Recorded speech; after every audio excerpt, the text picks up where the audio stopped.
All right, so today we are about to drill some holes in the Honda Element. I have a Snorkel right here. Stay tuned. I'm going to get the drill bit and the drill, and we're going to try to measure a few times and only have to drill once. This is going to be the third Snorkel I've put in, and every time we've had to drill twice, so we'll see. Okay, here we go. Problem number one. There is no hole for where we're supposed to drill the big hole for the Snorkel. So this will be figuring that out on our own. And there's obviously no instructions.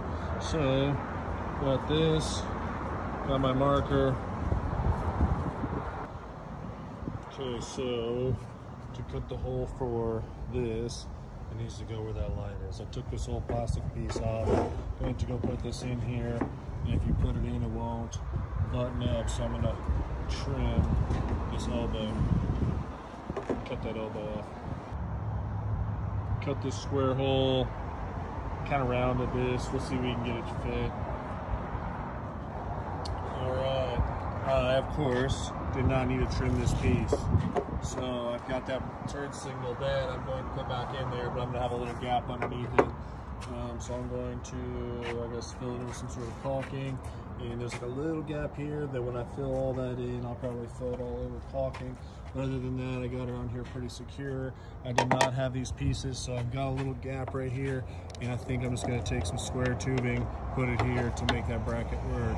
But other than that, all I've got to do now is connect this hose, like a bendy hose from there to there, and then I'm done. All right, here it is. I finished up the install of the Snorkel at the house. This is it's gonna be clear silicone. It doesn't really matter because I'm just gonna camo paint over it anyway, so it doesn't matter. But there was a little bit of a gap down here. I'm pretty close, but there's a little bit of a gap down here, and I just wanted to like fill that in so it didn't like catch air in there. And then I'll probably go ahead. The rest of it's all pretty tight except for the back corner over here, but I'll probably put another layer of silicone on there and then fill that little bit in. And then I could have bent it over and pulled it in real tight, but I took this 1-inch square tubing and I just basically made a spacer so it comes over a little bit. I just didn't want to like push it and bend it in this way. Underneath the hood was pretty easy.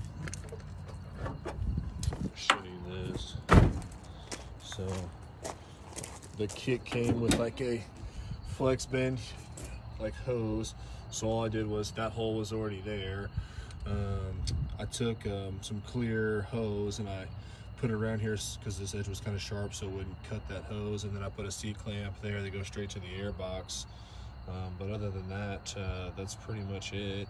I did cut a pretty good size hole on the other side of this plastic piece with the grinder, but I just used like a 3.5-inch circle hole saw to cut the piece of plastic in there.